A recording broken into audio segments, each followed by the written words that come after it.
So friends, నాకు కనుక చూసినట్టయితే ఒక చిన్న ఎక్స్పీరియన్స్ అయితే జరగడం జరిగింది. అది మీరు ఎవరు ఫేస్ చేయకూడదని చెప్పి నేను అనుకుంటున్నాను అనమాట.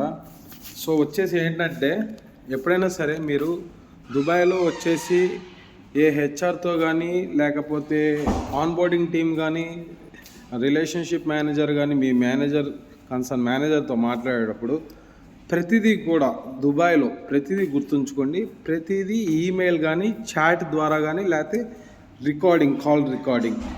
కాల్ రికార్డింగ్ లేకుండా జస్ట్ నోటి మాటల మీద అంటే అటు వాళ్ళది నమ్మలేము, ఇటు మనది నమ్మలేరు అనమాట. సో ఇది మీరు తెలుసుకోవాలి. ఇప్పుడు నాకు వచ్చేసి ఏమైందంటే, ఫస్ట్ నాకు ఆఫర్ లెటర్ ఇచ్చి పాస్పోర్ట్ ఇవ్వమన్నారు. యాక్చువల్గా మొహరే ఇచ్చిన తర్వాత ఇవ్వాలి. నేను మొహరే అవ్వకుండానే పాస్పోర్ట్ ఇచ్చాను. నేను ఇచ్చే ముందు ఏమడిగా అంటే, ఇలా మనం లైక్ మెడికల్ బయోమెట్రిక్ అయిన తర్వాత వారం రోజుల నుంచి 10 రోజులు గ్యాప్ ఉంటుంది అన్నారు ఎమిరేట్స్ ఐడి రావడానికి.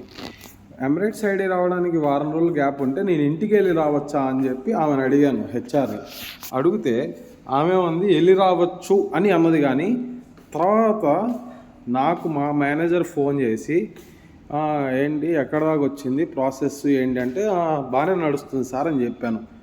అయితే సో ఇలా మధ్యలో ఒక వారం గ్యాప్ ఉంటుందంట కదా సార్, నేను వెళ్ళి వస్తాను అని చెప్పాను. నీకు ఎవరు చెప్పారు వెళ్ళమని చెప్పి అంటే, నేను అన్నాను హెచ్ఆర్ చెప్పిందని.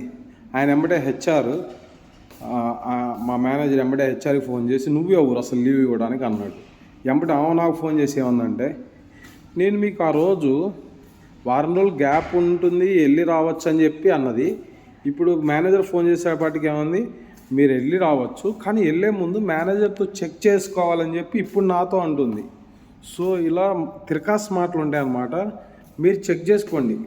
ఇదేంటంటే కాంప్లికేషన్స్ వస్తాయి. ఆమె ఏమంటుంది, నేను యాడ్ చేసా అని చెప్పు అని అంటుంది.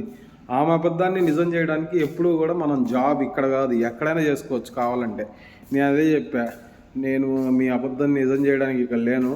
అవసరమైతే నా ఆఫర్ లెటర్ క్యాన్సిల్ చేయండి, నా పాస్పోర్ట్ నాకు ఇవ్వండి, మీరు కాదు ఇంకో చోట ఎత్తుక్కుంటా అని చెప్పాను అనమాట జాబ్. సో మీరు ఎటువంటిదైనా సరే ఒక మాట మీద నిలబడాలి, అర్థమైందా? ఆమె ఏదో అందని చెప్పి ఈరోజు మనం ఆమె అబద్ధాన్ని నిజం చేసి మనం తప్పులు అవుతాం అయితే రేపు ఆ కంపెనీలో చేసేటప్పుడు మన మీద ట్రస్ట్ అనేది ఉండదు. First impression is the best impression, అర్థమైంది కదా? సో అందుకనే మీరు ఎటువంటి పరిస్థితుల్లో తగ్గద్దు మీ తప్పు లేనప్పుడు, అది నేను చెప్పాలనుకునేది. సో ఆ విధంగా నేను ఆమెతో మాట్లాడి ఇంకా చివరికి సరే మీదో నాదో ఇద్దరిదో మిస్అండర్స్టాండింగ్ మిస్కమ్యూనికేషన్ ఉంది, నెక్స్ట్ టైం నుంచి అంతా కరెక్ట్గా ఉన్నట్టు చూసుకుందాం. ఎందుకంటే మనం ఒకటే ఆర్గనైజేషన్లో ఉంటున్నాం. మీరు హెచ్ఆర్, నేను వచ్చేసి రిలేషన్షిప్ ఆఫీసర్ని. మీకు నాతో అవసరం ఉంటుంది, నాకు మీతో అవసరం ఉంటుంది. సో ఇది ఒకసారి వదిలేసి నెక్స్ట్ టైం నుంచి కరెక్ట్గా అంతా ప్రొసీడ్ అవుదాం అని చెప్పి అక్కడితో క్లోజ్ చేసా. ఈ విధంగా ఉంటుందన్నమాట. సో జాగ్రత్త అనమాట ఫ్రెండ్స్. ఈ విధంగా నేను నాకు జరిగిన ఎక్స్పీరియన్స్ని మీతో షేర్ చేసుకుంటున్నా. మీకు నచ్చినట్టయితే, ఇది ఇన్ఫర్మేటివ్గా ఉంటే షేర్, లైక్, సబ్స్క్రైబ్. చాలామంది చూస్తున్నారు కానీ నాకు లైక్స్ షేర్లు కానీ మెయిన్ సబ్స్క్రైబర్స్ రావట్లేదు ఫ్రెండ్స్.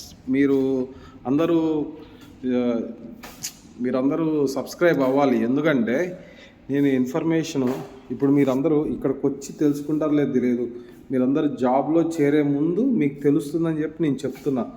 సో ఇక్కడ నా ఎక్స్పీరియన్స్ని మీకు షేర్ చేసుకుంటున్నా. మిమ్మల్ని ఎవరిని నేను రూపాయి అడగట్లా. Just subscribe, then after like.